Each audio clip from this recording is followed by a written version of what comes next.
स्वागत है आपका एमडी के नर्सिंग क्लासेस में। अपन बात कर रहे थे कार्डियोवैस्कुलर सिस्टम की। फर्स्ट क्लास में अपन ने जनरल इंट्रोडक्शन के बारे में बात की, उसके चैम्बर्स के बारे में बात की, हार्ट के वॉल्स के बारे में बात की। उसके आगे अपन इस क्लास में डिस्कस करेंगे। तो स्टार्ट करते हैं कार्डियोवैस्कुलर सिस्टम।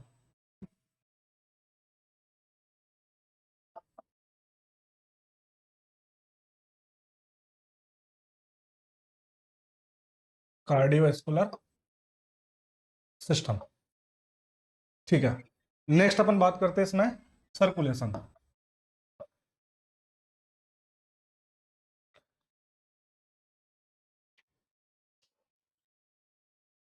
मेनली हार्ट में दो तरह का सर्कुलेशन पाया जाता है, जैसा कि आपने पढ़ा होगा, आपने सुना भी होगा। सर्कुलेशन दो टाइप का होता है मेनली अपने पास में। पहला जो सर्कुलेशन होता है उसको अपन सिस्टमिक सर्कुलेशन बोलते हैं, और सेकंड जो सर्कुलेशन होता है उसको अपन पल्मोनरी सर्कुलेशन के नाम से जानते हैं। तो बेसिकली अपने पास में कार्डियोवैस्कुलर सिस्टम की जब अपन स्टडी करते हैं, जब अपन सर्कुलेशन की बात करते हैं, तो बेसिकली अपने पास में दो टाइप्स का सर्कुलेशन निकल के आता है। पहला सिस्टमिक सर्कुलेशन और दूसरा पल्मोनरी सर्कुलेशन। जो सिस्टमिक सर्कुलेशन है इसी को अपन ग्रेटर सर्कुलेशन भी बोलते हैं, और जो पल्मोनरी सर्कुलेशन है इसको लेजर सर्कुलेशन भी बोलते हैं। बेसिकली थोड़ा सा डिफरेंस है। जो सिस्टमिक सर्कुलेशन होता है वो थोड़ा ब्रॉड रूप में होता है, या ब्रॉड होता है, उसको पूरी कंप्लीट बॉडी में, टिश्यूज में, ऑर्गन्स में, कंप्लीट बॉडी में ब्लड को सर्कुलेट करना होता है। और जो पल्मोनरी सर्कुलेशन है जिसको अपन ने लेजर सर्कुलेशन बोला है, इसमें ब्लड जो है कंप्लीट बॉडी में ट्रेवल नहीं करता, इसलिए अपन ने इसको क्या बोला है, लेजर सर्कुलेशन के नाम से जानते हैं।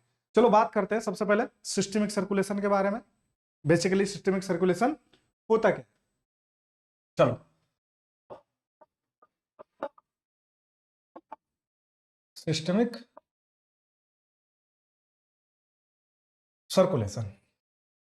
सिस्टमिक सर्कुलेशन, ये जो वर्ड लिया है सिस्टमिक, इसका मतलब है यहां पर जो ब्लड है वो बॉडी के ऑल सिस्टम,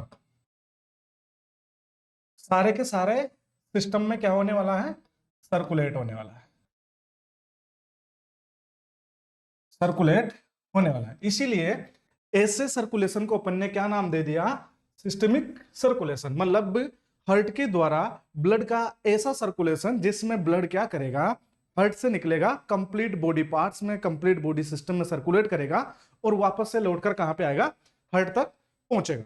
तो बेसिकली अपन बात करते हैं, जैसे अपन नॉर्मली हार्ट के बारे में बात करते हैं। ये अपन ने नॉर्मली हार्ट बनाया है, ये राइट एट्रियम, ये लेफ्ट एट्रियम, ये राइट वेंट्रिकल, और ये लेफ्ट वेंट्रिकल। इस तरह के अपने पास में चार चैम्बर है। तो बेसिकली अपन सिस्टमिक सर्कुलेशन की जब बात करते हैं तो अपना जो सिस्टमिक सर्कुलेशन है वो स्टार्ट कहां से होता है? सिस्टमिक सर्कुलेशन स्टार्ट होता है अपने लेफ्ट वेंट्रिकल से। कहां से स्टार्ट होता है? लेफ्ट वेंट्रिकल से स्टार्ट होता है, और खत्म कहां पे होता है ये, राइट एट्रियम में। मतलब अगर मैं बात करूं सिस्टमिक सर्कुलेशन की, तो सिस्टमिक सर्कुलेशन की अगर बात करूं तो स्टार्ट कहां से होता है, स्टार्ट फ्रॉम लेफ्ट वेंट्रिकल, ठीक है। और एंड कहां पे होता है इसका,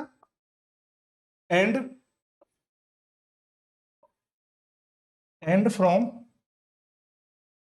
कहां पे, राइट एट्रियम। मतलब सीधा सीधा बात यह है कि सिस्टमिक सर्कुलेशन में कुछ ऐसा होने वाला है कि ब्लड आपके हार्ट के लेफ्ट वेंट्रिकल का जो पार्ट है, ये वाला जो पोर्शन है, यहां से निकलने वाला है, कंप्लीट बॉडी में, कंप्लीट बॉडी में क्या करेगा, ये ट्रेवल करेगा, और कंप्लीट बॉडी में ट्रेवल करने के बाद ये ब्लड कहां पे पहुंच जाएगा, राइट एट्रियम तक पहुंच जाएगा। इस कंप्लीट सर्कुलेशन को अपन क्या बोलेंगे, सिस्टमिक सर्कुलेशन बोल देंगे। चलो देखते हैं। यहां से सबसे पहले लेफ्ट वेंट्रिकल से अपने पास में क्या निकला, ब्लड। आपने पता है, आपने पढ़ा है, लेफ्ट वेंट्रिकल से जो वेसल्स निकलती है, ब्लड वेसल्स, इसको बोलते हैं अपन अरोटा। मतलब क्या हुआ होगा, सबसे पहले ब्लड लेफ्ट वेंट्रिकल से जब इसने कॉन्टेक्ट किया होगा लेफ्ट वेंट्रिकल ने, तो ब्लड यहां से पंप हुआ होगा और कहां आया होगा, अरोटा में आया होगा। अरोटा में आने के बाद अरोटा से कहां गया होगा, फर्दर जो आर्टरीज है आगे वहां पर पहुंचा होगा। अरोटा से सेकंड नंबर पे कहां आ गया ये, पहले लेफ्ट वेंट्रिकल से कहां आया, अरोटा में। अरोटा से कहां आ गया ये, आर्टरीज में।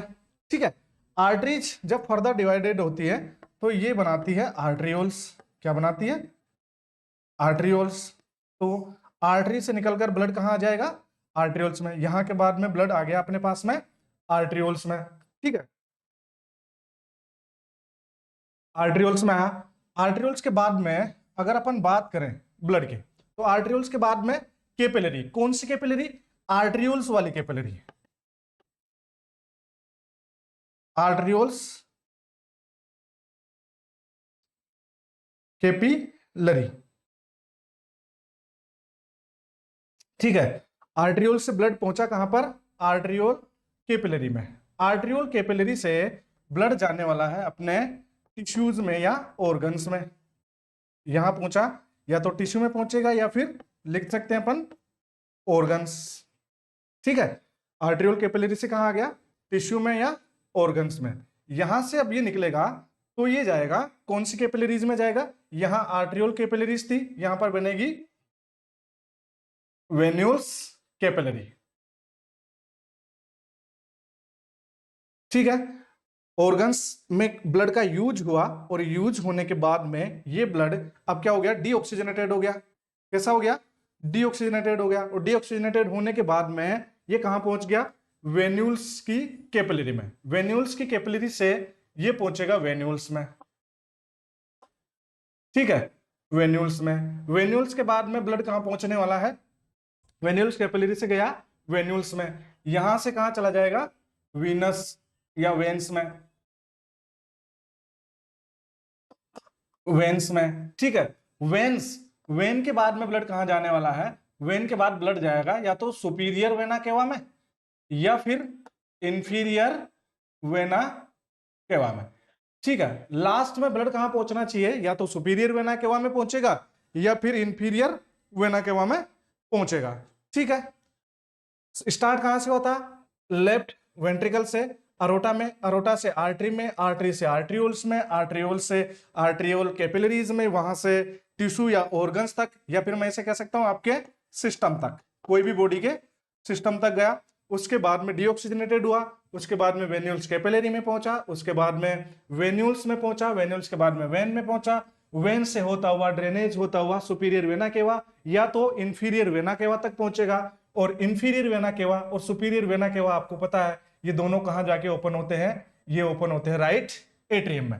तो इनडायरेक्टली ब्लड कहां आ गया वापस से, राइट एट्रियम में। और यही अपन ने बात की थी पिछली, जब अपन ने स्टार्ट किया था तो अपन ने देखा था कि जो सिस्टमिक सर्कुलेशन है, ये सिस्टमिक सर्कुलेशन का स्टार्टिंग पॉइंट क्या है, सिस्टमिक सर्कुलेशन का स्टार्टिंग पॉइंट था लेफ्ट वेंट्रिकल और एंड पॉइंट क्या था, राइट एट्रियम। तो ये जो कंप्लीट सर्कुलेशन बनता है इसमें आपका बॉडी का टिश्यू हो सकता है, ऑर्गन्स हो सकता है या कोई सिस्टम हो सकता है जहां तक ब्लड को पहुंचाया गया है। यहां से यहां तक ऑक्सीजनेटेड ब्लड आया है, यहां तक ऑक्सीजनेटेड था, फिर आपके टिश्यू या ऑर्गन्स ने इसको क्या किया, यूज कर लिया, और यूज करने के बाद कैसा हो गया ये, डीऑक्सीजनेटेड। अब डीऑक्सीजनेटेड ब्लड को वापस से कहां पहुंचाना अपन को, हार्ट में।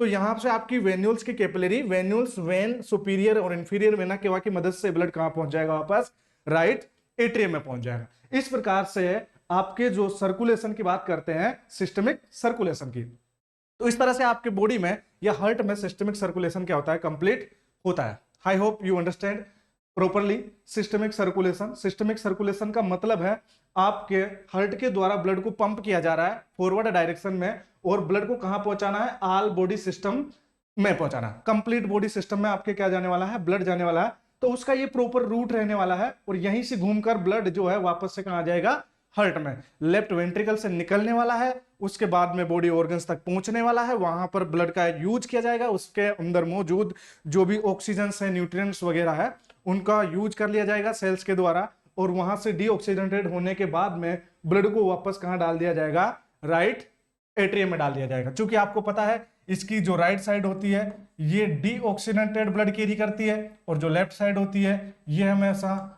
ऑक्सीजनेटेड ब्लड कैरी करती है। तो यहां तक ऑक्सीजनेटेड ब्लड था, यहां पर डीऑक्सीजनेटेड हुआ, और डीऑक्सीजनेटेड होने के बाद में इस पर्टिकुलर वे के माध्यम से इसको वापस से इसके डीऑक्सीजनेटेड साइड में क्या कर दिया गया, पहुंचा दिया गया।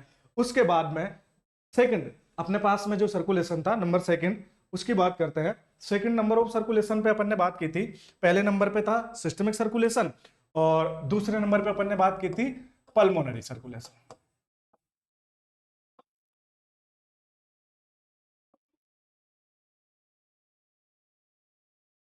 पल्मोनरी सर्कुलेशन, ठीक है। पल्मोनरी सर्कुलेशन में बात कर लेते हैं।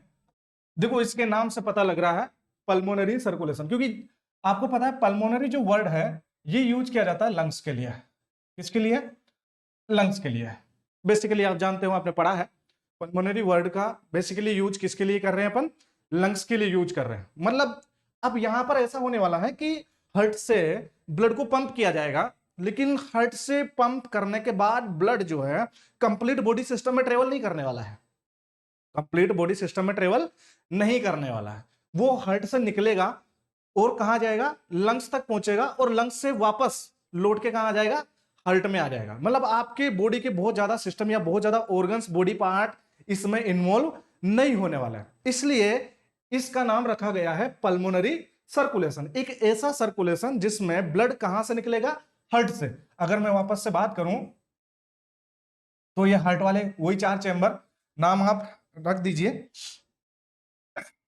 ये राइट एट्रियम, ये लेफ्ट एट्रियम, ये राइट वेंट्रिकल और ये लेफ्ट वेंट्रिकल। बेसिकली यही सारी चीजें थी, ठीक है। अब इस कंडीशन में जो ब्लड निकलने वाला है, ब्लड का जो फ्लो चलने वाला है, वो स्टार्टिंग पॉइंट क्या रहेगा? जैसे सिस्टमिक में स्टार्टिंग पॉइंट लेफ्ट वेंट्रिकल था, वैसे ही पल्मोनरी में अगर मैं बात करूं स्टार्टिंग पॉइंट की, कहां की? स्टार्टिंग। मतलब यहां पर जो पल्मोनरी सर्कुलेशन है वो स्टार्ट कहां से होगा? तो पल्मोनरी सर्कुलेशन स्टार्ट होने वाला राइट वेंट्रिकल से। कहां से? राइट वेंट्रिकल से। इस कंडीशन में जो सर्कुलेशन है पल्मोनरी सर्कुलेशन वो राइट वेंट्रिकल से स्टार्ट होगा, और मैंने कहा कि ये बॉडी कंप्लीट बॉडी में नहीं जाएगा, ये लंग्स तक जाना है और लंग्स से वापस कहां आ जाएगा? वापस से हार्ट में आ जाएगा। पहले जो लेफ्ट वेंट्रिकल से सिस्टमिक सर्कुलेशन में आपने देखा था, कहां से कहां चल रहा था? लेफ्ट वेंट्रिकल से चला था और राइट एट्रियम में आया था, ये था सिस्टमिक वाला। इस कंडीशन में क्या हो रहा है? इस कंडीशन में जस्ट अपोजिट है ना, यहां पर चलेगा राइट वेंट्रिकल से, और राइट वेंट्रिकल से चल के कहां जाएगा? लेफ्ट एट्रियम में चला जाएगा, ठीक है, सिंपली। तो अपने पास में स्टार्टिंग पॉइंट क्या रह गया? स्टार्टिंग पॉइंट रहा अपने पास में राइट वेंट्रिकल, और एंड पॉइंट जो रहेगा सिस्टमिक सर्कुलेशन का वो कहां पे रहेगा? Left atrium. मतलब ब्लड में ऐसा सर्कुलेशन या ऐसा ब्लड फ्लो जो राइट वेंट्रिकल से स्टार्ट होगा और घूम फिर के कहां पे आके खत्म हो जाएगा? लेफ्ट एट्रियम पे खत्म हो जाएगा। अब देखते हैं इसको थोड़ा सा। अभी अपन बात कर रहे थे, इसी डायग्राम में बात कर लेते हैं। देखो यहां से जो कंडीशंस है, यहां से जो आर्टरी निकलती है, आपको पता है यहां पर जो आर्टरी निकलती है वो है पल्मोनरी आर्टरी। कौन सी आर्टरी है? Pulmonary artery. यह आपने पढ़ा है, आप सब जानते हैं। तो यहां से, और अभी मैंने बताया था थोड़ी देर पहले कि ये वाली जो साइड है, राइट वाली जो साइड है, ये कौन सी है? डीऑक्सीजनेटेड ब्लड कैरी करने वाली साइड है। और जो लेफ्ट साइड है ये कौन सा ब्लड कैरी करती है? ये ऑक्सीजनेटेड ब्लड कैरी करती है। मतलब सिंपल सी बात है कि राइट वेंट्रिकल से पल्मोनरी आर्टरी में जो ब्लड आने वाला है ना, जब यहां पर कॉन्ट्रैक्शन होगा और कॉन्ट्रैक्शन से यहां पर सेमिलुनार वाल ओपन होगा, और सेमिलुनार वाल जिसको पल्मोनिक वाल बोला था अपन ने, जैसे ही वो ओपन होगा यहां से ब्लड क्या आ जाएगा? नीचे की ओर आएगा। और ये क्या है? आर्टरी, जिसका नाम क्या है? Pulmonary artery. बेसिकली आपने पढ़ा है और सभी यही जानते हैं कि आर्टरी में ऑक्सीजनेटेड ब्लड पाया जाता है, जबकि इस कंडीशंस में यहां पर एक्सेप्शन है, अपवाद है कि यहां पर आर्टरी में होना तो चाहिए ऑक्सीजनेटेड, बल्कि होता कैसा है? डीऑक्सीजनेटेड। कैसा होता है? डीऑक्सीजनेटेड। यहां पर डीऑक्सीजनेटेड ब्लड होता है, वो इसलिए क्योंकि हार्ट की राइट साइड हमेशा डीऑक्सीजनेटेड ब्लड कैरी करती है। अगर यहां से कॉन्ट्रैक्शन के माध्यम से ब्लड निकलता है तो ये ब्लड कौन सा रहेगा? डीऑक्सीजनेटेड। हालांकि आर्टरी में आ रहा है लेकिन कौन सा रहेगा? Deoxygenated blood. तो ये डीऑक्सीजनेटेड ब्लड आ गया अपने पास में, कहां पर? पल्मोनरी आर्टरी में, ठीक है। ये कौन सा थी? Pulmonary artery. पल्मोनरी आर्टरी से ये चलता है आगे पल्मोनरी आर्टेरियोल्स, ठीक है, पल्मोनरी आर्टेरियोल्स। पल्मोनरी आर्ट्रियोल्स के बाद में ये जो ब्लड है ये कहां पहुंचेगा? पल्मोनरी आर्ट्रियोल से पल्मोनरी कैपिलरीज में पहुंचेगा। आर्ट्रियल, पल्मोनरी आर्ट्रियल कैपिलरीज में।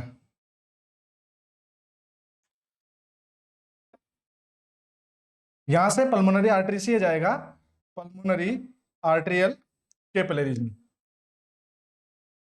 पल्मोनरी आर्ट्रियोल कैपिलरीज में। ये पल्मोनरी आर्ट्रियोल्स कैपिलरीज में जाएगा। पल्मोनरी आर्ट्रियोल कैपिलरीज में ये कहां पे पहुंचने वाला? मैंने कहा था ये सिंपल से एक ऑर्गन्स में पहुंचता है और उस ऑर्गन्स का नाम था लंग्स। तो ये लंग्स में पहुंचेगा, लंग्स में या लंग्स टिश्यूज में ये जाने वाला है। लंग्स टिश्यूज में जाने के बाद में क्योंकि ये डीऑक्सीजनेटेड ब्लड है, अभी अपन ने बात की थी राइट साइड से आ रहा है, तो बेसिकली ये कौन सा ब्लड है? डीऑक्सीजनेटेड ब्लड है। इस डीऑक्सीजनेटेड ब्लड को वापस से ऑक्सीजनेटेड करने के लिए लंग्स में लाया गया है और लंग्स में यहां पर ऑक्सीजन प्रेजेंट है और ये ऑक्सीजन क्या कर दिया जाएगा? अब इस डीऑक्सीजनेटेड ब्लड में मिला दिया जाएगा और जिससे ये हो जाएगा ऑक्सीजनेटेड। फिर इसको आगे भेज दिया जाएगा। तो यहां पर बनती है पल्मोनरी वेन्यूल्स कैपिलरी। यहां पे बनेगी pulmonary venules capillary. Pulmonary venules capillary से आगे चलेंगे तो बनेगी पल्मोनरी वेन्यूल्स, और पल्मोनरी वेन्यूल्स से फिर आगे चलेंगे तो बनेगी पल्मोनरी वेन। ठीक है, एक डायरेक्शन में चल रहा है, एक सिंपल सी डायरेक्शन है जिसमें ब्लड क्या कर रहा है? आगे की ओर फ्लो करता जा रहा है। राइट वेंट्रिकल से स्टार्ट हुआ, राइट वेंट्रिकल से पल्मोनरी आर्टरी में आया, पल्मोनरी आर्टरी में जब आया था तो ये डीऑक्सीजनेटेड था, वहां से पल्मोनरी आर्ट्रियोल्स में पहुंचा, पल्मोनरी आर्ट्रियोल्स से पल्मोनरी आर्ट्रियोल्स कैपिलरी में पहुंचा। ठीक है, कैपिलरी से कहां पहुंचा? लंग्स के टिश्यू में पहुंचा। लंग्स के टिश्यू से इसने ऑक्सीजन ली, ऑक्सीजन लेने के बाद ये कैसा हो गया? ऑक्सीजनेटेड हो गया। ऑक्सीजनेटेड होने के बाद में ये पल्मोनरी वेन्यूल्स कैपिलरी में जाता है। पल्मोनरी वेन्यूल्स कैपिलरी इसको पल्मोनरी वेन्यूल्स में ट्रांसफर करती है, पल्मोनरी वेन्यूल्स इसको ट्रांसफर करती है पल्मोनरी वेन में। और पल्मोनरी वेन जो होती है ये इसको कहां पे लेके जाती है? पल्मोनरी वेन जो होती है ये इस ब्लड को कहां पे लेके जाती है? लेफ्ट एट्रियम में।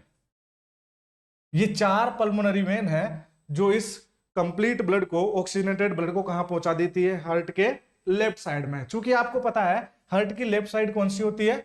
ऑक्सीजनेटेड। और चूंकि हार्ट से लंग्स में आने के बाद ये जो डीऑक्सीजनेटेड ब्लड था वो कैसा हो गया है?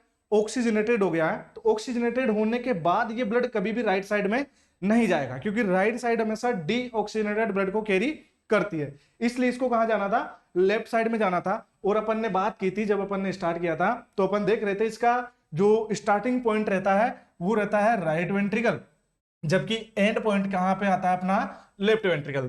तो बेसिकली अपन ने देखा यहां से जब राइट वेंट्रिकल में कॉन्ट्रैक्शन हुआ तो यहां से डीऑक्सीजनेट ब्लड निकला। डीऑक्सीजनेट ब्लड जो है सबसे पहले कहां पहुंचा? पल्मोनरी आर्टरी में पहुंचा। पल्मोनरी आर्टरी कन्वर्ट होकर पल्मोनरी आर्ट्रियोल्स में गई। पल्मोनरी आर्ट्रियोल्स से ये पल्मोनरी आर्ट्रियोल्स कैपिलरीज में पहुंचा। वहां से ये लंग्स में या लंग्स के टिश्यूज में पहुंचा, जहां से इसको क्या मिल गई? जहां से इसको मिल गई ऑक्सीजन। ऑक्सीजन मिलते ही ब्लड कैसा हो गया? ऑक्सीजनेटेड हो गया। ऑक्सीजनेटेड ब्लड को लंग्स से कहां पहुंचा दिया गया? पल्मोनरी वेन्यूल्स कैपिलरी में पहुंचा दिया गया। यहां पर से वेन्यूल्स कैपिलरी से ये पल्मोनरी वेन्यूल्स में आया, वहां से पल्मोनरी वेन। और पल्मोनरी वेन नंबर्स में कितनी होती है? 4 पल्मोनरी वेन्स मिलकर इस कंप्लीट ऑक्सीजनेटेड ब्लड को कहां पर लेके जाती है? हार्ट के लेफ्ट साइड, यानी कि लेफ्ट एट्रियम तक क्या करती है? कैरी करती है। तो इस प्रकार से जो सर्कुलेशन तैयार हुआ है, इस सर्कुलेशन को अपन क्या बोलते हैं? पल्मोनरी सर्कुलेशन के नाम से जानते हैं। तो बेसिकली 2 टाइप का सर्कुलेशन, एक सिस्टमिक सर्कुलेशन, दूसरा अपने पास में था पल्मोनरी सर्कुलेशन। सिस्टमिक सर्कुलेशन में ब्लड जो है कहां से निकलेगा? लेफ्ट वेंट्रिकल से निकलता है, क्योंकि वो ऑक्सीजनेटेड साइड है। ऑक्सीजनेटेड साइड से जो ब्लड निकलेगा वो ऑक्सीजनेटेड ब्लड रहेगा, इसीलिए वो सेल्स तक जाता है, बॉडी के पार्ट्स तक जाता है, ऑर्गन्स तक जाता है, वहां उसका यूज कर लिया जाता है। यूज करने के बाद वो डीऑक्सीजनेटेड हो जाता है और डीऑक्सीजनेटेड होने के बाद में उसे हार्ट की राइट साइड में पहुंचा दिया जाता है। वैसे ही अपन ने बात करी पल्मोनरी सर्कुलेशन की। पल्मोनरी सर्कुलेशन में जब ब्लड निकलता है पल्मोनरी आर्टरी में आता है, वो डीऑक्सीजनेटेड होता है। उस डीऑक्सीजनेटेड ब्लड को वापस से ऑक्सीजनेटेड करने के लिए उसको लंग्स तक ले जाया जाता है, और लंग्स से वापस 4 पल्मोनरी वेन के माध्यम से उसको कहां पे लाया जाता है, लेफ्ट एट्रियम तक लाया जाता है। और लेफ्ट एट्रियम में आने के बाद आपको पता है, आपने पढ़ा है, यहां पर एक वाल होता है, बाइकस्पिड वाल। तो जब भी एट्रियम कॉन्ट्रैक्ट करेंगे यहां से ब्लड आएगा लेफ्ट वेंट्रिकल में, और वापस से जब वेंट्रिकल कॉन्ट्रैक्ट करेंगे तो ये ब्लड चला जाएगा अरोटा में, और वापस से क्या हो जाएगा, सिस्टमिक सर्कुलेशन स्टार्ट हो जाएगा। तो ये एक क्रम है, एक वे है जिसके माध्यम से कंप्लीट बॉडी में सर्कुलेशन चलता रहता है। 2 टाइप से सर्कुलेशन बनता है, सिस्टमिक सर्कुलेशन या फिर पल्मोनरी सर्कुलेशन। इसके बाद में अगर अपन बात करें सर्कुलेशन को आगे बढ़ाएं, तो बेसिकली अपने पास में सर्कुलेशन जो है वो यही टाइप है। इसके अलावा 2 छोटे सर्कुलेशन और पाए जाते हैं, अगर अपन उनकी भी बात कर लें तो 3rd नंबर पे अपन रख सकते हैं। 3rd नंबर पे, तीसरे नंबर पे जो सर्कुलेशन है उसको अपन बोल सकते हैं coronary circulation. Coronary circulation. Coronary circulation क्या है? कोरोनरी सर्कुलेशन से आपको पता लग रहा है जो कोरोनरी है ये क्या है। कोरोनरी एक आर्टरी है।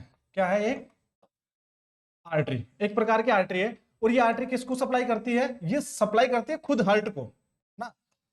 जो हार्ट पूरी बॉडी को सप्लाई कर रहा है, उस हार्ट को भी फंक्शन करने के लिए किसकी जरूरत पड़ती है? ब्लड सप्लाई की जरूरत पड़ती है। तो हार्ट को खुद को फंक्शन करने के लिए जो ब्लड चाहिए होता है वो कौन देता है? उसे कोरोनरी आर्टरी देती है। तो बेसिकली कोरोनरी सर्कुलेशन का छोटा सा मीन्स है। कोरोनरी सर्कुलेशन क्या है? कोरोनरी सर्कुलेशन में आपकी जो अरोटा है, अरोटा के अराइज होने के तुरंत बाद ही 2 आर्टरीज निकलती है, कोरोनरी आर्टरी, लेफ्ट और राइट कोरोनरी आर्टरी। और ये लेफ्ट और राइट कोरोनरी आर्टरी क्या करती है? आपके हार्ट को ब्लड सप्लाई पहुंचाती है। इस तरह का हार्ट का डायग्राम होता है। जब आप अरोटा को देखते हैं, इस तरह से अरोटा निकलता है पीछे की तरफ से, तो यहीं से आर्टरी निकलती है, कोरोनरी आर्टरी, लेफ्ट कोरोनरी, ये राइट कोरोनरी आर्टरी और ये लेफ्ट कोरोनरी आर्टरी। और ये क्या करती है? आपके हार्ट के डिफरेंट डिफरेंट पार्ट को क्या करती है? ब्लड सप्लाई करती है। तो कोरोनरी आर्टरी के द्वारा हार्ट को ऑक्सीजनेटेड ब्लड का सप्लाई करना क्या कहलाता है? कोरोनरी सर्कुलेशन के नाम से जाना जाता है। जिसमें केवल कोरोनरी आर्टरी किसको ब्लड सप्लाई दे रही है? केवल हार्ट को ब्लड सप्लाई दे रही है। कौन सा ब्लड? Oxygenated blood. देखो आर्टरी है और आर्टरी में कौन सा ब्लड होता है? ऑक्सीजनेटेड। आर्टरी में कौन सा ब्लड होता है? ऑक्सीजनेटेड ब्लड होता है। तो सिंपली कोरोनरी सर्कुलेशन का मतलब हो गया कि कोरोनरी सर्कुलेशन में जो कोरोनरी आर्टरी है वो हार्ट को क्या करती है? कोरोनरी आर्टरी हार्ट को ऑक्सीजनेटेड ब्लड सप्लाई करती है। ऐसे सर्कुलेशन को अपन बोलते हैं कोरोनरी सर्कुलेशन। इसके साथ में एक और सर्कुलेशन होता है, 4थे नंबर पे उसको रख लेते हैं।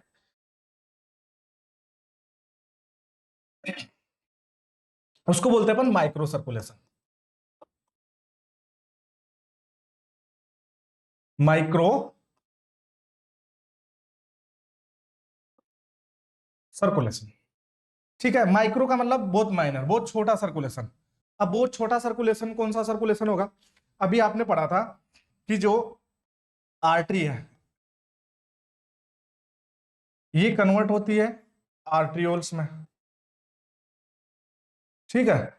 और आर्ट्रियोल्स आगे जाके बनाते हैं आर्ट्रियोल्स कैपिलरी।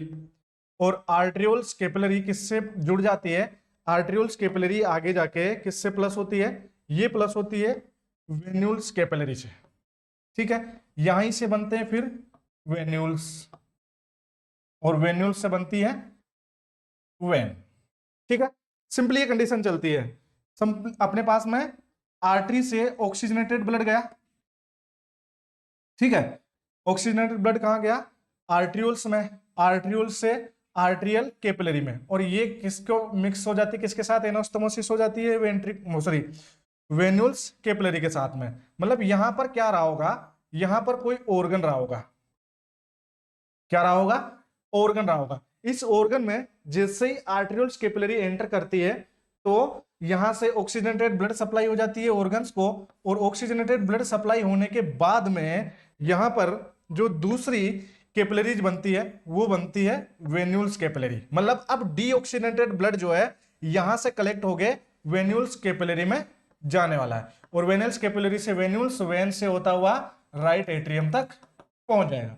तो यहां पर ये जो छोटा सर्कुलेशन हुआ है ना, ये क्या है, बहुत माइनर सर्कुलेशन है, जहां पर आपके आर्ट्रियोल्स कैपिलरी और वेन्यूल्स कैपिलरी क्या करती है, एनास्टोमोसिस होती है, जहां पर एक दूसरे से जुड़ जाती है, और यहां पर जो ब्लड का सर्कुलेशन होता है उसे अपन क्या बोलते हैं, माइक्रो सर्कुलेशन के नाम से जानते हैं। सिंपली माइक्रो सर्कुलेशन, बहुत छोटा सर्कुलेशन, ठीक है। और माइक्रो सर्कुलेशन जो है ये आपकी बॉडी के एवरी ऑर्गन्स में पाया जाता है। मतलब अगर अपन बात करें तो micro circulation, micro circulation found in the all body organs. मतलब आपकी बॉडी में जितने भी ऑर्गन्स हैं, जहां जहां ब्लड सप्लाई होती है, जितनी भी ऑर्गन्स है जहां जहां पर ब्लड सप्लाई होती है, उस हर ऑर्गन्स में कौन सा सर्कुलेशन पाया जाता है, माइक्रो सर्कुलेशन पाया जाता है। क्यों? क्योंकि ये किससे बनता है, आर्ट्रियोल्स कैपिलरी, और दूसरा किससे बनता है, वेन्यूल्स कैपिलरी। जहां पर ये दोनों मिल जाती है वहीं पर क्या बनता है, माइक्रो सर्कुलेशन बनता है। तो ये आर्टरी से आने वाला ऑक्सीजनेटेड ब्लड होता है, और ये वेन्स के द्वारा आगे ले जाने वाला डीऑक्सीजनेटेड ब्लड रहता है। तो सिंपली यहां पर जो सर्कुलेशन हुआ है, इस सर्कुलेशन को अपन माइक्रो सर्कुलेशन के नाम से जानते हैं। और ऐसा कैपिलरी बेड कहां पर बनता है, जहां पर क्या होता है, बॉडी ऑर्गन या फिर कोई टिश्यू। तो जहां जहां पर भी टिश्यू या ऑर्गन्स में सप्लाई होती है, वहां वहां इस तरह का कैपिलरी नेटवर्क फॉर्मेशन होता है, या कैपिलरी बेड का फॉर्मेशन होता है। इसी वजह से हर बॉडी पार्ट में या हर बॉडी ऑर्गन्स में क्या पाया जाता है, माइक्रो सर्कुलेशन देखने को मिलता है। तो बेसिकली अपने पास में टोटल सर्कुलेशन हो गए 4 टाइप्स के, जिसमें से 2 मेन टाइप के सर्कुलेशन थे, सिस्टमिक सर्कुलेशन और पल्मोनरी सर्कुलेशन। उसके बाद में 2 छोटे टाइप के सर्कुलेशन थे, एक कोरोनरी सर्कुलेशन और एक था माइक्रो सर्कुलेशन। इसके साथ अपना सर्कुलेशन वाला जो टॉपिक है वो हुआ कंप्लीट। तो इससे पिछली क्लास में अपन ने इंट्रोडक्शन पढ़ा था, वाल पढ़े थे हर्ट के, चेंबर पढ़े थे हर्ट के। उसके बाद में इस क्लास में अपन ने देखा सर्कुलेशन, ब्लड सर्कुलेशन। सर्कुलेशन के बाद में नेक्स्ट चलते हैं अपन कंडक्टिव सिस्टम की ओर, ठीक है। जैसे ही अपन बात कर रहे हैं सर्कुलेशन की, उससे पहले अपन बात करते हैं हर्ट वॉल की लेयर्स की बात करते हैं, ठीक है।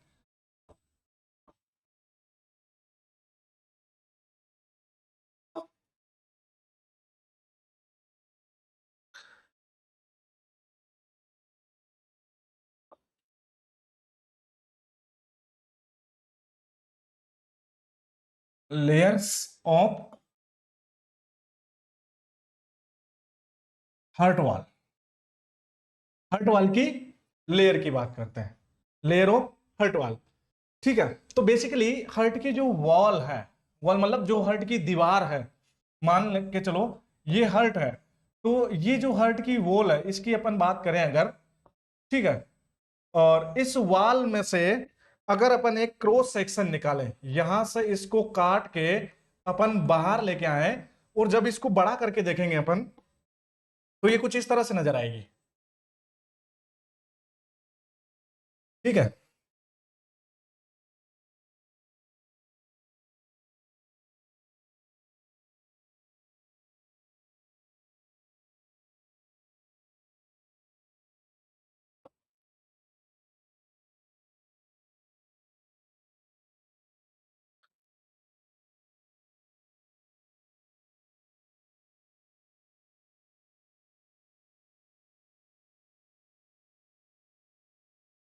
ठीक है, सबसे पहले इस तरह की बात अपन कर रहे थे, इसको जब अपन बाहर निकालेंगे और बाहर निकाल के देखेंगे इसको क्रॉस सेक्शन, तो इसमें 3 लेयर नजर आती है।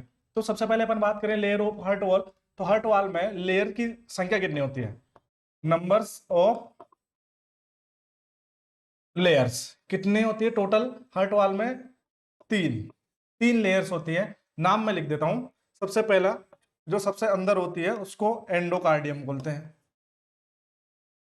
उसके बाद में सेकंड नंबर पे जो होती है उसको मायोकार्डियम बोलते हैं, और लास्ट आउटर जो होती है उसको पेरिकार्डियम के नाम से जानते हैं। तो अपने पास में क्या हो गई, 3 लेयर्स हो गई। ठीक है, 3 लेयर हो गई। इन 3 लेयर के बारे में मैं आपको बता रहा हूं। सबसे अंदर जो ये वाली लेयर है, एक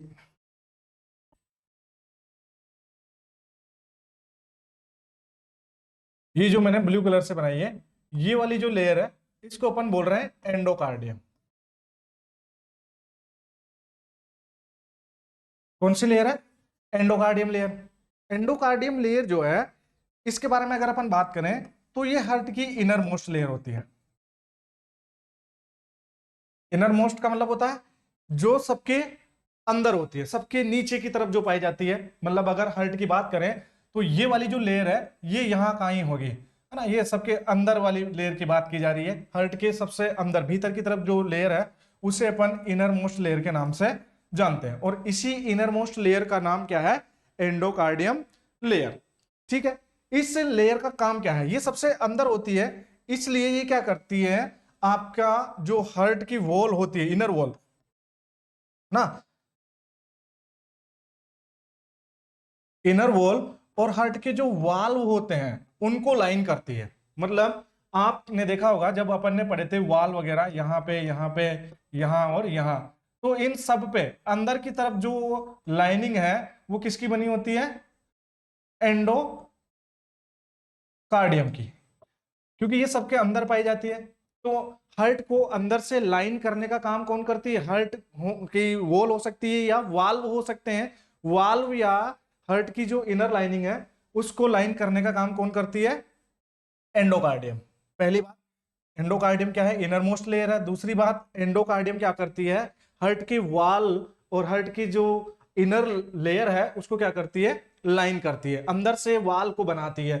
तीसरी बात अगर आप इसके बारे में अपन करें तो ये क्या करती है, आपके जो चेंबर्स है, हार्ट के चेंबर, इसमें ब्लड पाया जाता है, और इस ब्लड को क्या करती है, ये जो दीवार है इससे स्टिंगिंग होने से प्रिवेंट करती है। मतलब इनडायरेक्टली अपन कह सकते हैं कि यहां पर ये क्या करती है, इस दीवार से डायरेक्ट कांटेक्ट में नहीं आने देती ब्लड को, और ब्लड के क्लोट फॉर्मेशन को बचाती है, यानी कि प्रिवेंट करती है क्लोट के फॉर्मेशन को। तो बेसिकली एंडोकार्डियम क्या है, एंडोकार्डियम इनर मोस्ट लेयर है। ठीक है, आपके हार्ट में पाई जाने वाली इनर मोस्ट लेयर है, सबसे अंदर पाई जा रही है। दूसरा काम, ये अंदर पाए जाने के साथ में आपके हार्ट की वाल को और वाल्व जो बने हैं उनको क्या करती है, लाइन करती है। और तीसरा काम ये क्या करती है, आपके हार्ट के अंदर जो ब्लड है उसको क्लोट होने से भी प्रिवेंट करती है। तीसरा और इंपोर्टेंट, जो आपकी एंडोकार्डियम लेयर है ये बनी होती है एपिथेलियल टिश्यू से। किससे बनी होती है, एपिथेलियल टिश्यू से। तो एंडोकार्डियम के बारे में बेसिकली 3-4 बात अपन ने कर ली है। एंडोकार्डियम लेयर जो होती है वो इनरमोस्ट लेयर होती है। एंडोकार्डियम लेयर जो होती है एपिथेलियल टिश्यू से मिलकर बनी होती है। ये क्या करती है, लाइन करती है इनर वॉल और वॉल ऑफ दी हार्ट को, हार्ट के वाल और अंदर की जो दीवार है उसको बनाती है। इसके साथ ही साथ ये अंदर जो ब्लड है उसको क्लोट होने से भी प्रिवेंट करती है, क्लोट होने से भी बचाती है। तो बेसिकली ये अपने पास में हो गई एंडोकार्डियम। आगे चलते हैं, यहां पे अपन बना लेते हैं दोबारा। ये हार्ट है,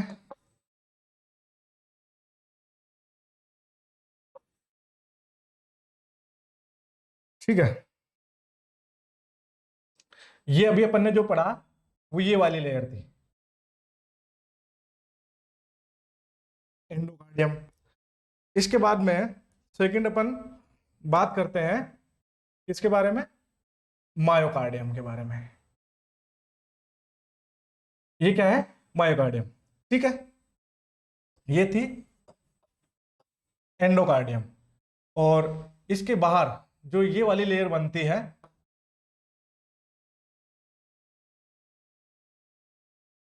ये जो ग्रीन कलर से बन रही है, ये कौन सी है, मायोकार्डियम।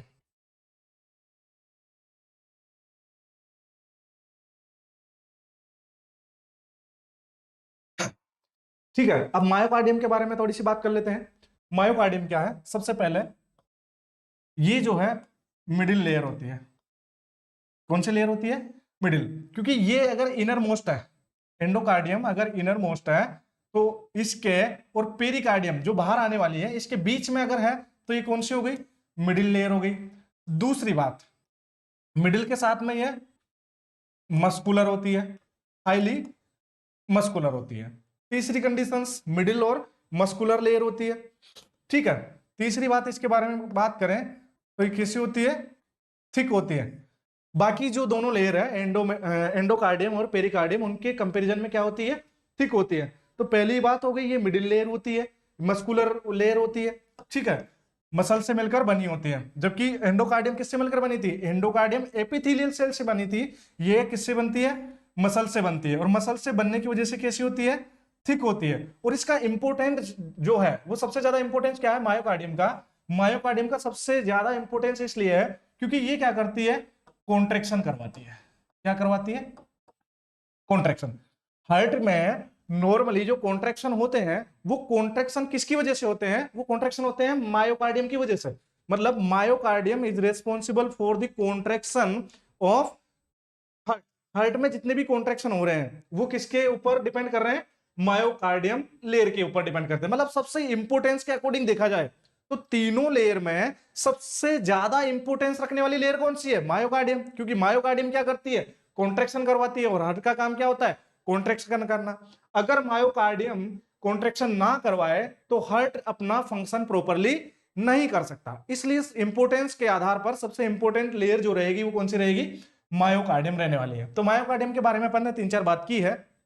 पहली बात, मायोकार्डियम क्या है? मिडिल लेयर होती है।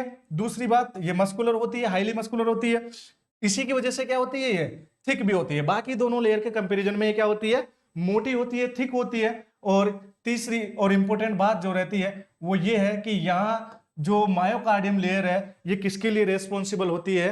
ये रेस्पॉन्सिबल होती है कॉन्ट्रैक्शन के लिए। मतलब मैं लिख सकता हूं myocardium layer responsible for contraction. ये इसका इंपॉर्टेंट फंक्शन है, कॉन्ट्रैक्शन करना। हार्ट में कॉन्ट्रैक्शन करवाना क्या है? मायोकार्डियम का इंपॉर्टेंट फंक्शन है।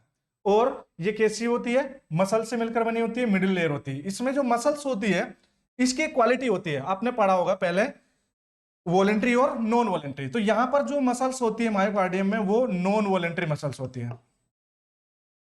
कैसी होती है? Non voluntary muscles. और साथ ही साथ स्ट्रेटेड होती है। ठीक है, नॉन, ये मायोकार्डियम मसल्स के कैरेक्टरिस्टिक्स है इन नॉन वॉलेंट्री और स्ट्रेटेड। नॉन वॉलेंट्री का मतलब ऐसी मसल्स जो डायरेक्टली आपके कंट्रोल में नहीं रहती। ये ऑटोनॉमिक नर्वस सिस्टम के कंट्रोल में रहती है, डायरेक्ट अपने हिसाब से चलती है। इसको आप या कोई भी ह्यूमन नॉर्मली इसको कंट्रोल नहीं कर सकता। दूसरी कंडीशन स्ट्रेटेड। स्ट्रेटेड का मतलब होता है किसी भी मसल्स में जब अपन मसल्स के क्रॉस सेक्शन को काट के देखते हैं, मान के चलो ये बहुत लंबी मसल रही होगी ऐसे, और जब अपन ने इसको काट के देखा तो इसमें कुछ लाइनिंग पाई जाती है, इस तरह की कुछ लाइनिंग पाई जाती है। जैसे कभी मोटी सारी लकड़ी को काटा जाता है तो काटने के बाद उसमें हल्की हल्की सी लाइनिंग दिखाई देती है ऐसी, इसी को बोलते हैं स्ट्रेटेड। ठीक है, तो जब आप मायोकार्डियम मसल्स को के क्रॉस सेक्शन को काट के देखेंगे तो उसमें जो फाइबर्स के बंडल जो नजर आएंगे उस बंडल्स में इस तरह की लाइनिंग भी आपको देखने को मिलेगी। मतलब ये कौन सी होगी? स्ट्रेटेड। अगर ये नहीं होती, ये बिल्कुल खाली होती है इस तरह से, तो इसको बोल देते हैं नॉन स्ट्रेटेड। ठीक है, तो अपने पास में जो मायोकार्डियम है उसका मेन फंक्शन है कॉन्ट्रैक्शन करना। मायोकार्डियम मस्कुलर लेयर होती है और यहां पर जो मसल्स पाई जाती है वो कैसी होती है? नॉन वॉलेंट्री और स्ट्रेटेड मसल्स होती है। मायोकार्डियम सबसे थिक होती है। जितनी भी लेयर है, 3 लेयर आप पढ़ रहे हैं, उन तीनों लेयर में सबसे थिकनेस वाली लेयर जो होती है वो कौन सी होती है? मायोकार्डियम होती है। तो ये हो गया अपने पास में मायोकार्डियम के बारे में। और मायोकार्डियम का इंपॉर्टेंट फंक्शन मैंने यहां पे लिखा है। मायोकार्डियम किसके लिए रेस्पॉन्सिबल है? कॉन्ट्रैक्शन के लिए। मतलब सबसे इंपॉर्टेंस रखने वाली लेयर अगर इन तीनों में से कोई है तो वो कौन सी है? मायोकार्डियम। क्योंकि मायोकार्डियम क्या करवाने वाली है? मायोकार्डियम करवाने वाली है कॉन्ट्रैक्शन। चलो इसको आगे बढ़ाते हैं। तीसरे नंबर पर अगर बात करें तो पहले एंडोकार्डियम, दूसरी मायोकार्डियम और तीसरी नंबर पे आती है पेरिकार्डियम। ठीक है, पेरिकार्डियम इसी का दूसरा नाम है एपिकार्डियम, इसी का दूसरा नाम है एपिकार्डियम। अब आपको समझ में आ रहा है, पेरी, पेरी का मतलब होता है सराउंडिंग, और एपी का मतलब होता है ऊपर, जो ऊपर ही ऊपर हो, जो सबके बाहर हो। जैसे अभी अपन बात कर रहे थे, ये वाला डायग्राम अपन ने बनाया था, चलो एक और डायग्राम बनाते हैं।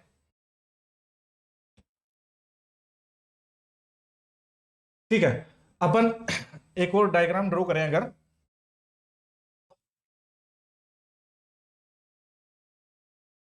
आप देख पाएंगे इस तरह से। सबसे अंदर वाली जो लेयर थी उसको बोला था अपन ने एंडोकार्डियम, एंडोकार्डियम के बाद सेकंड जो लेयर बनाई अपन ने उसको बोला था अपन ने मायोकार्डियम। अब बात करते हैं थर्ड लेयर की। जो तीसरी लेयर है इसको बोलते हैं एपिकार्डियम या पेरिकार्डियम।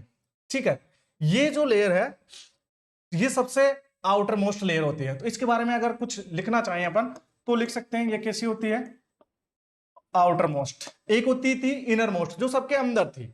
ठीक है, ये हार्ट के सबसे अंदर की जो लेयर है ये इनर मोस्ट है, और ये मिडिल लेयर है, उसी के हिसाब से ये कैसी हो जाएगी, आउटर मोस्ट, क्योंकि ये सबके बाहर है, इसीलिए इसका नाम क्या लिखा है, पेरिकार्डियम। पेरी का मतलब सराउंडिंग, जो सबके बाहर होती है।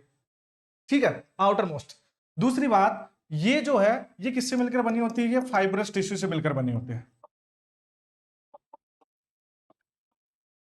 किससे मिलकर बनी होती है, देखो जो एंडोकार्डियम लेयर थी वो एपिथेलियल टिश्यू से मिलकर बनी थी, जो मायोकार्डियम लेयर थी वो मसल्स फाइबर से यानी कि मस्कुलर लेयर थी, मसल से मिलकर बनी थी, और जो पेरिकार्डियम है वो किससे मिलकर बनती है, फाइब्रस टिश्यू से यानी कनेक्टिव टिश्यू से मिलकर बनती है। कौन से टिश्यू से मिलकर बनती है, कनेक्टिव टिश्यू से।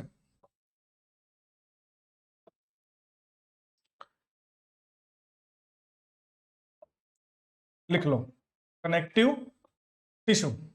ठीक है, तो आउटर मोस्ट लेयर है, आउटर मोस्ट सबके बाहर होती है। दूसरा, ये किससे मिलकर बनी होती है, कनेक्टिव टिश्यू से मिलकर बनी होती है।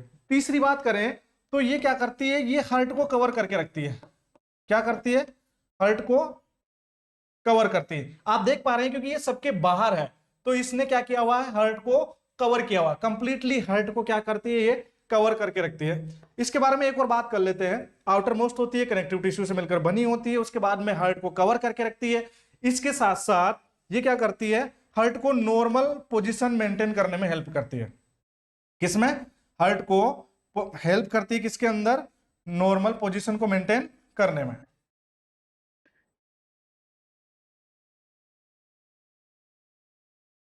ठीक है, तो अपने पास में बेसिकली तीन चार बातें हो गई पेरिकार्डियम के बारे में। पेरिकार्डियम मतलब जो सबके बाहर है, जो सबके आउटर लेयर है उसके बारे में बात कर रहे हैं। तो पहली बात अपन ने वही लिखी है कि ये आउटर मोस्ट लेयर होती है।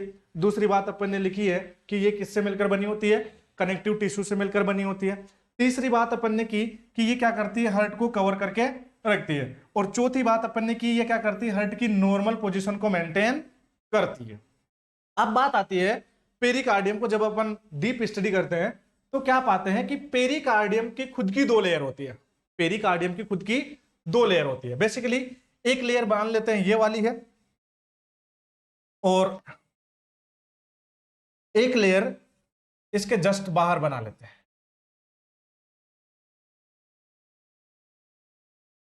ठीक है, इस तरह से। अब अपन बात कर रहे थे कि पेरिकार्डियम की खुद की दो लेयर होती है। अगर ये दोनों मिलाकर पेरिकार्डियम है यहां से यहां तक, ठीक है, तो ये इसकी अंदर वाली लेयर हो गई और ये इसकी बाहर वाली लेयर हो गई। तो इसकी जो अंदर वाली लेयर है, ये वाली लेयर, इसको बोलते हैं अपन विसरल पेरिकार्डियम।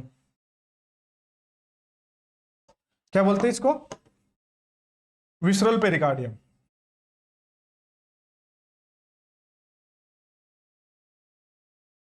और जो बाहर वाली लेयर है, ये वाली लेयर, इसको बोलते हैं अपन पेराइटल पेरिकार्डियम।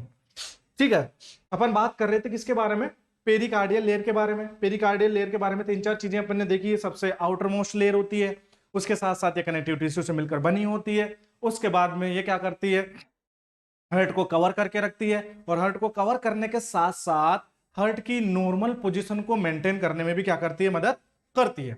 उसके बाद अपन ने इसकी डीप स्टडी की तो पता चला कि पेरिकार्डियम जो लेयर है वो खुद दो लेयर से मिलकर बनी होती है। अब वो दो लेयर कौन कौन सी है, तो जो अंदर वाली लेयर है, अगर ये पूरी पेरिकार्डियम है तो इसके अंदर वाली जो लेयर है वो कौन सी है, वो अंदर वाली लेयर तो हो गई विसरल पेरिकार्डियम, और बाहर वाली लेयर कौन सी हो गई, पैराइटल पेरिकार्डियम। तो ये यहां पर कितनी लेयर बन गई अपने पास में, दो लेयर बन गई। और बीच में जो ये जगह है इसको अपन बोलते हैं पेरिकार्डियल सैक, पेरिकार्डियल सैक। इसी को अपन बोल सकते हैं पेरिकार्डियल कैविटी, पेरिकार्डियल कैविटी। तो दोनों लेयर, एक अंदर वाली लेयर जो कि पेरिकार्डियम की ही है, एक बाहर वाली लेयर वो भी पेरिकार्डियम की है। जो अंदर वाली पेरिकार्डियम की लेयर थी उसको अपन ने बोला विसरल पेरिकार्डियम, और जो बाहर वाली लेयर है उसको अपन ने बोला पेराइटल पेरिकार्डियम।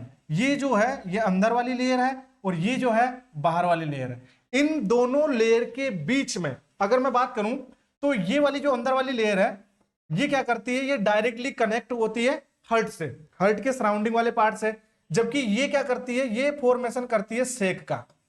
ठीक है, ये जो सेक बन रहा है इसका फॉर्मेशन करती है parietal pericardium.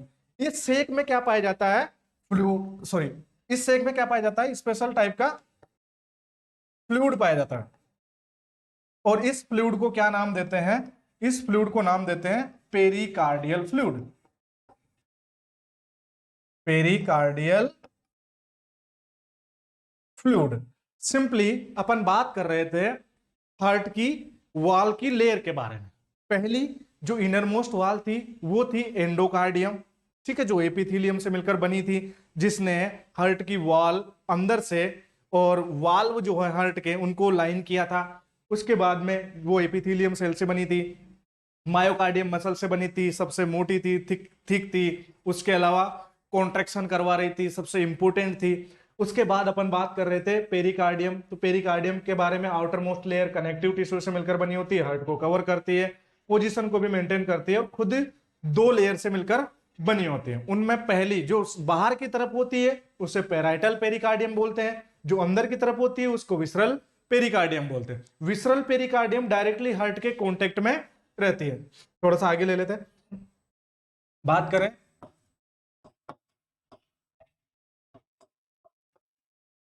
Visceral pericardium. Visceral pericardium क्या है, डायरेक्टली कनेक्ट विथ हार्ट, जबकि पेराइटल पेरिकार्डियम ये क्या करती है, formation of sac surrounding the heart, heart के सराउंडिंग में क्या करती है, सैक का फॉर्मेशन करती है। ठीक है, जैसे अभी अपन बात कर रहे थे, कौन सा सैक का फॉर्मेशन करती है, ये वाला। इस सैक को अपन क्या बोलते हैं, पेरिकार्डियल सैक के नाम से जानते हैं, या तो पेरिकार्डियल कैविटी के नाम से जानते हैं। इस पेरिकार्डियल सैक में या पेरिकार्डियल कैविटी में क्या पाया जाता है, फ्लूइड पाया जाता है। नॉर्मली अगर अपन बात करें पेरिकार्डियल फ्लूइड के बारे में, तो पेरिकार्डियल जो फ्लूइड है, पेरिकार्डियल फ्लूइड, इस पेरिकार्डियल फ्लूइड का नॉर्मल जो अमाउंट है वो कितना होता है, 5 to 20 ml, 5 से लेकर 20 ml तक नॉर्मल क्या पाया जाता है, पेरिकार्डियल फ्लूइड का अमाउंट पाया जाता है। और इस पेरिकार्डियल फ्लूइड के अगर फंक्शन की बात करें तो ये क्या फंक्शन करता है, इसका क्या फंक्शन है, ये क्या काम करता है, ये फ्रिक्शन को प्रिवेंट करता है। क्या करता है, फ्रिक्शन को प्रिवेंट करता है, हार्ट को लुब्रिकेट बनाता है, जिससे फ्रिक्शन को क्या करते हैं, प्रिवेंट करते हैं। किसके साथ में फ्रिक्शन नहीं होने देता, सराउंडिंग ऑर्गन्स के साथ में।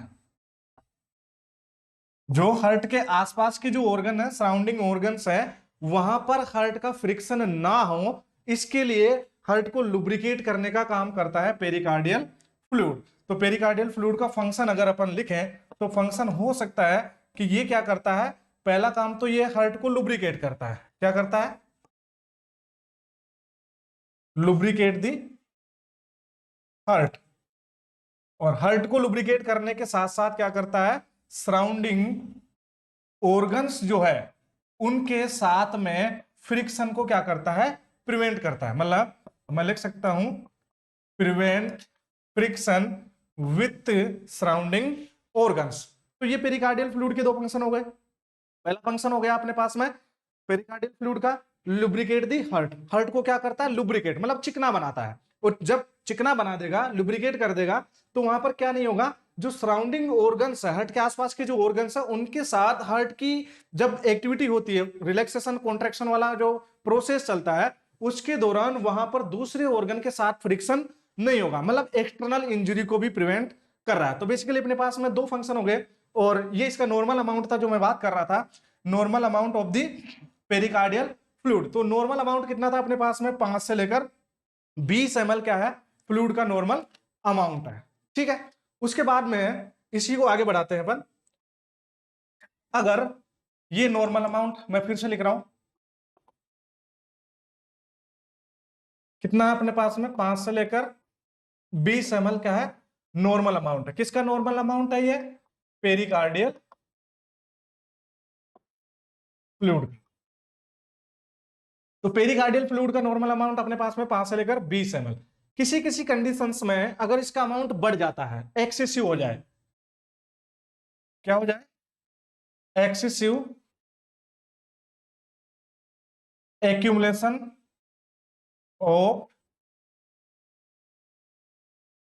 पेरिकार्डियल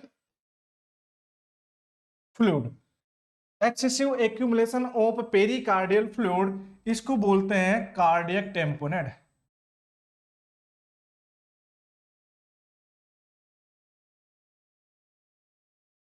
इस कंडीशन को नाम दिया जाता है कार्डियक टेम्पोनेट। जब कभी भी पेरिकार्डियल फ्लूइड का अमाउंट क्या हो जाए, इस नॉर्मल अमाउंट से ज्यादा हो जाए, ऐसी कंडीशंस को क्या बोलेंगे, कार्डियक टेम्पोनेट। मतलब सीधा सीधा जब एक्सेसिव अमाउंट हो जाता है फ्लूइड का, तो ये एक्सेसिव अमाउंट या एक्सेसिव एक्यूमुलेशन ऑफ फ्लूइड क्या करता है, ये क्या करता है, कंप्रेस करता है। किसको, किसको कंप्रेस करेगा ये, हार्ट को। हार्ट को कंप्रेस करेगा। हार्ट को कंप्रेस करने की वजह से क्या होगा, कार्डियक आउटपुट क्या हो जाएगा, डिक्रीज हो जाएगा, और साथ ही साथ क्या होगा, शोक हो जाएगा। तो ऐसी कंडीशंस को अपन क्या बोलेंगे, कार्डियक टेम्पोनेट के नाम से जानेंगे। तो बेसिकली अपने पास में कंडीशंस है, अमाउंट 5 से 20 ml। अगर ये एक्सेसिव हो जाता है, एक्सेसिव होने की वजह से क्या होगा, हार्ट पर कंप्रेस होगा। हार्ट कंप्रेस होने की वजह से हार्ट की एक्टिविटी डिक्रीज हो जाएगी, जिसकी वजह से कार्डियक आउटपुट कम हो जाएगा। कार्डियक आउटपुट कम होने की वजह से पेशेंट शोक में चला जाएगा। और ऐसी कंडीशन को अपन क्या बोलेंगे, कार्डियक टेम्पोनेट बोलने वाले हैं। ये कार्डियक टेम्पोनेट भी दो प्रकार का होता है। अगर अपन बात करें यहीं इसी बोर्ड पर बात कर लेते हैं, तो अगर अमाउंट, इसका अमाउंट 20 ml से लेकर 50 ml तक अगर रहे, तो ये होता है एक्यूट कार्डियक टेम्पोनेट। और अगर इस फ्लूइड का अमाउंट मोर देन 50 ml हो जाए, तो इसको बोलते हैं क्रोनिक कार्डियक टेम्पोनेट। तो दो कंडीशन बनती है अपने पास में, accumulation of, excessive accumulation of cardiac, sorry pericardial fluid के कंडीशंस में। तो पेरिकार्डियल फ्लूइड की अपन बात कर रहे थे, नॉर्मल अमाउंट अपन ने रखा है 5 से 20 ml। और एक्सेसिव एक्यूमुलेशन की वजह से कौन सी कंडीशंस होती है, कार्डियक टेम्पोनेट कंडीशंस होती है। कार्डियक टेम्पोनेट कंडीशन कहते किसे हैं, जब कभी भी पेरिकार्डियम फ्लूइड का अमाउंट बढ़ जाता है, नॉर्मल कंडीशन से ज्यादा हो जाता है, तो ऐसी कंडीशंस में फ्लूइड का एक्यूमुलेशन होने की वजह से क्या करेगा, जो हार्ट है उस पर कंप्रेशन होता है, हार्ट कंप्रेस हो जाता है, हार्ट पर प्रेशर लगता है। और हार्ट पर प्रेशर लगने की वजह से क्या होता है, हार्ट की एक्टिविटी क्या हो जाती है, डाउन हो जाती है। और हार्ट की एक्टिविटी जब जब डाउन होती है, तो कार्डियक आउटपुट हो जाता है कम। और कार्डियक आउटपुट के कम होने की वजह से क्या होता है, पेशेंट शोक में चला जाता है। तो ऐसी कंडीशन को नाम दिया जाता है कार्डियक टेम्पोनेट, जो कि दो प्रकार से हो सकता है, या तो एक्यूट हो सकता है या फिर क्रोनिक हो सकता है। अगर फ्लूइड का लेवल 20 ml से ज्यादा हो जाए लेकिन 50 ml तक रहे, यानी कि 20 से बढ़ जाए लेकिन 50 से कम रहे, तो ऐसी कंडीशन को एक्यूट कार्डियक टेम्पोनेट बोलते हैं। अगर फ्लूइड का अमाउंट 50 ml से भी ज्यादा हो जाए तो ऐसी कंडीशंस को अपन क्या बोलते हैं, क्रोनिक कार्डियक टेम्पोनेट के नाम से जानते हैं। कभी कभी एक कंडीशन और होती है, जैसे अभी अपन बात कर रहे थे फ्लूइड के बारे में, तो एक्सेसिव अमाउंट में फ्लूइड का एक्यूमुलेशन अगर हो जाए तो उसको कार्डियक टेम्पोनेट कहते हैं। कभी कभार इस पेरिकार्डियल सैक में, कहां पर, पेरिकार्डियल सैक में, पेरिकार्डियल सैक की बात कर रहे हैं अपन, तो पेरिकार्डियल सैक में नॉर्मली क्या पाया जाता है, फ्लूइड पाया जाता है। लेकिन कभी कभी फ्लूइड के साथ साथ क्या मिक्स हो जाए, ब्लड। मतलब मैं ये कह रहा हूं कि यहां पर ब्लड का क्या हो जाए, एक्यूमुलेशन, क्या हो जाए, फ्लूइड एक्यूमुलेशन के साथ साथ क्या हो जाए, ब्लड का एक्यूमुलेशन हो जाए, तो ऐसी कंडीशंस को अपन क्या बोलते हैं, हीमोपेरिकार्डियम। कब बोलेंगे, जब फ्लूइड की जगह किसका एक्यूमुलेशन हो जाए, ब्लड का एक्यूमुलेशन। किस में हो रहा है ब्लड का एक्यूमुलेशन, पेरिकार्डियल सेक में। जब कभी भी पेरिकार्डियल सेक में क्या हो जाए, ब्लड का एक्यूमुलेशन हो जाए, तो उसको बोलते हैं हीमोपेरिकार्डियम।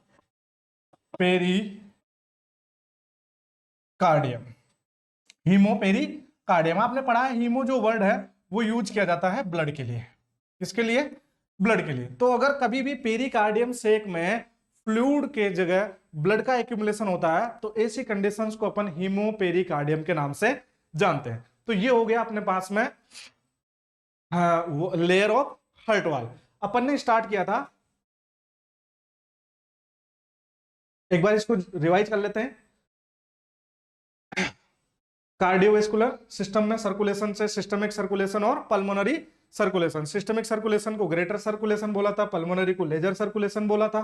उसके बाद में अपन ने देखा था कि सिस्टमिक सर्कुलेशन कहां से, लेफ्ट वेंट्रिकल से स्टार्ट होता है, फिर अरोटा में आता है ब्लड, उसके बाद में आर्टरी, आर्ट्रियोल्स, आर्ट्रियोल्स कैपिलरीज, उसके बाद में tissue organ, venules capillary, venules, when, inferior superior vena cava और राइट एट्रियम।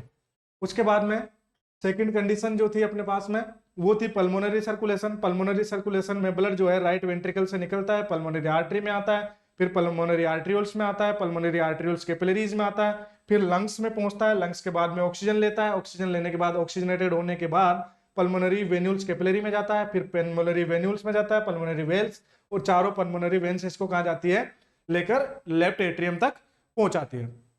उसके बाद में कोरोनरी सर्कुलेशन। कोरोनरी सर्कुलेशन में क्या होता है, कोरोनरी आर्टरी क्या करती है, आपके हार्ट को ऑक्सीजनेटेड ब्लड को सप्लाई करती है, उसको अपन क्या बोलते हैं, कोरोनरी सर्कुलेशन। एक था माइक्रो सर्कुलेशन। माइक्रो सर्कुलेशन में जहां पर आर्ट्रियोल्स कैपिलरी और वेन्यूल्स कैपिलरी एनास्टोमोसिस होती है, जहां पर जाके जुड़ती है, वहां पर जो ब्लड का सर्कुलेशन होता है उसको अपन बोलते हैं माइक्रो सर्कुलेशन। ठीक है।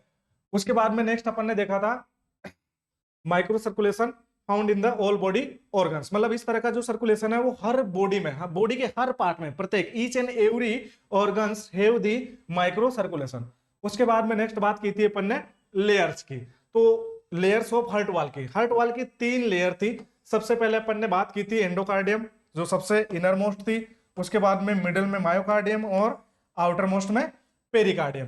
तो सबसे अंदर जो एंडोकार्डियम थी उसके बारे में बात की थी, ये एपिथेलियल सेल से मिलकर बनी होती है। उसके बाद में ये इनर मोस्ट होती है, और इनर मोस्ट होने के साथ साथ ये क्या करती है, हार्ट की वाल और वाल्व जो होते हैं उनको लाइन करती है, और साथ ही साथ ये अंदर होने वाले ब्लड क्लॉट को भी नहीं होने देती, ब्लड फॉर्मेशन को प्रिवेंट करके रखती है। उसके बाद में नेक्स्ट दूसरे कंडीशंस में अपन ने देखा था मायोकार्डियम। मायोकार्डियम का क्या काम था, मायोकार्डियम के बारे में अपन ने 2-3 चीजें देखी। पहली बात तो ये कौन सी लेयर है, मिडिल लेयर है जो मसल से मिलकर बनी होती है, मस्कुलर लेयर होती है, सबसे थिक होती है, और इसका मेन जो काम होता है, इसमें जो मसल्स पाई जाती है उसकी 2 कैरेक्टरिस्टिक्स मैंने बताए थे आपको, नॉन वॉलेंट्री होता है और स्ट्रेटेड मसल्स होती है। नॉन वॉलेंट्री का मतलब जो डायरेक्टली अपने कंट्रोल में ना रहे, और स्ट्रेटेड का मतलब जिसमें इस तरह की रेसेस आपको देखने को मिल जाए। उसके अलावा इसका जो मेन इंपोर्टेंट फंक्शन था वो क्या था, myocardium layer is responsible for the contraction. Heart के कॉन्ट्रैक्शन के लिए रिस्पॉन्सिबल कौन सी लेयर है, मायोकार्डियम लेयर। लास्ट में बात कर रहे थे अपन किसकी, पेरिकार्डियम या एपिकार्डियम। पेरिकार्डियम और एपिकार्डियम इसके बारे में बात कर रहे थे। ये क्या होती है, आउटर मोस्ट लेयर होती है जो कनेक्टिव टिश्यू से मिलकर बनी होती है। ये हार्ट को कवर करके रखती है और ये हार्ट को नॉर्मल पोजीशन मेंटेन करने में भी मदद करती है। उसके बाद में ये लेयर जो होती है ये खुद दो लेयर से बनकर मिलकर बनी होती है।